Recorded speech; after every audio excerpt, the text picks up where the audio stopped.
ರಾಜ್ಯ ಕಾಂಗ್ರೆಸ್ ಸರ್ಕಾರದಲ್ಲಿ ಬಾಕಿ ಇರುವ ಸಚಿವ ಸಂಪುಟ ವಿಸ್ತರಣೆಯ ಪ್ರಕ್ರಿಯೆಗೆ ಕೊನೆಗೂ ಮುಹೂರ್ತ ನಿಗದಿಯಾಗುವ ಲಕ್ಷಣಗಳು ಗೋಚರಿಸುತ್ತಿವೆ. ಈ ಮಹತ್ವದ ಬೆಳವಣಿಗೆಯ ಹಿನ್ನೆಲೆಯಲ್ಲಿ ನಿಕಟಪೂರ್ವ ಮುಖ್ಯಮಂತ್ರಿ ಸಿದ್ದರಾಮಯ್ಯ ಹಾಗೂ ಹಾಲಿ ಮುಖ್ಯಮಂತ್ರಿ ಡಿಕೆ ಶಿವಕುಮಾರ್ ಅವರು ಜುಲೈ 5ರಂದು ಜಂಟಿಯಾಗಿ ನವದೆಹಲಿಗೆ ಪ್ರಯಾಣ ಬೆಳೆಸಲಿದ್ದಾರೆ.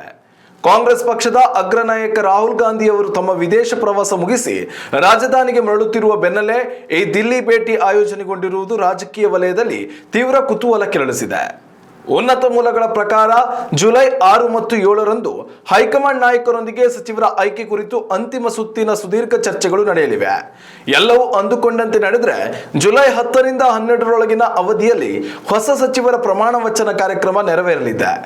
ಸಂಪುಟ ಸೇರಲಿರುವ ಸಂಭಾವ್ಯರ ಪಟ್ಟಿಯಲ್ಲಿ ಲಕ್ಷ್ಮಣ ಸವದಿ, ಸಲೀಂ ಅಹಮದ್, ಚೆಲುವರಾಯಸ್ವಾಮಿ, ನರೇಂದ್ರ ಸ್ವಾಮಿ ಹಾಗೂ ಶರತ್ ಬಚ್ಚೇಗೌಡ ಅವರ ಹೆಸರುಗಳು ಮುಂಚೂಣಿಯಲ್ಲಿ ಕೇಳಿಬರುತ್ತಿವೆ.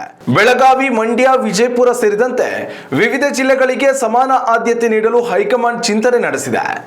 ಮತ್ತೊಂದೆಡೆ ಈ ಸಂಪುಟ ಪುನರ್ರಚನೆಯ ಜೊತೆಯಲ್ಲೇ ರಾಜ್ಯದ ವಿವಿಧ ಪ್ರಮುಖ ನಿಗಮ ಮತ್ತು ಮಂಡಳಿಗಳ ಅಧ್ಯಕ್ಷರ ನೇಮಕಾತಿಯಲ್ಲೂ ಭಾರಿ ಬದಲಾವಣೆ ಆಗುವ ಸಾಧ್ಯತೆ ಇದೆ. ಈ ಹಿಂದೆ ಮಾಡಲಾಗಿದ್ದ ಕೆಲವು ನೇಮಕಾತಿಗಳನ್ನು ರದ್ದುಗೊಳಿಸಿ ಸಚಿವ ಸ್ಥಾನ ವಂಚಿತರಾದ ನಿಷ್ಠಾವಂತ ನಾಯಕರಿಗೆ ಇಲ್ಲಿ ಸೂಕ್ತ ಸ್ಥಾನಮಾನ ಕಲ್ಪಿಸಿಕೊಡಲು ಕೆಪಿಸಿಸಿ ಗಂಭೀರ ಚಿಂತನೆ ನಡೆಸಿದೆ. ಪ್ರಾದೇಶಿಕ ಸಮತೋಲನ ಕಾಯ್ದುಕೊಳ್ಳುವ ಜೊತೆಗೆ ಮುಂಬರುವ ಚುನಾವಣೆಗಳನ್ನು ಎದುರಿಸಲು ಪಕ್ಷವನ್ನು ಸಜ್ಜುಗೊಳಿಸುವ ನಿಟ್ಟಿನಲ್ಲಿ ಈ ಬಾರಿ ಹೈಕಮಾಂಡ್ ನಾಯಕರು ಜಾತಿ ಮತ್ತು ಜಿಲ್ಲಾವಾರು ಲೆಕ್ಕಾಚಾರಗಳಿಗೆ ಹೆಚ್ಚಿನ ಆದ್ಯತೆ ನೀಡಲಿದ್ದಾರೆ ಎನ್ನಲಾಗಿದೆ.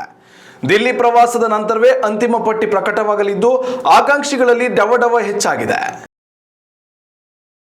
ಉತ್ತಮ ಸಂಸ್ಕಾರಯುತ ಶಿಕ್ಷಣದೊಂದಿಗೆ VSS English medium CBSE school Udupi Muddur.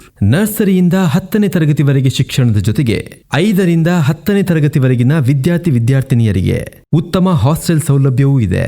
ನಿಮ್ಮ ಮಕ್ಕಳ ಪ್ರವೇಶಾತಿಗಾಗಿ ಈ ಸಂಖ್ಯೆಗೆ ಕರೆ ಮಾಡಿ.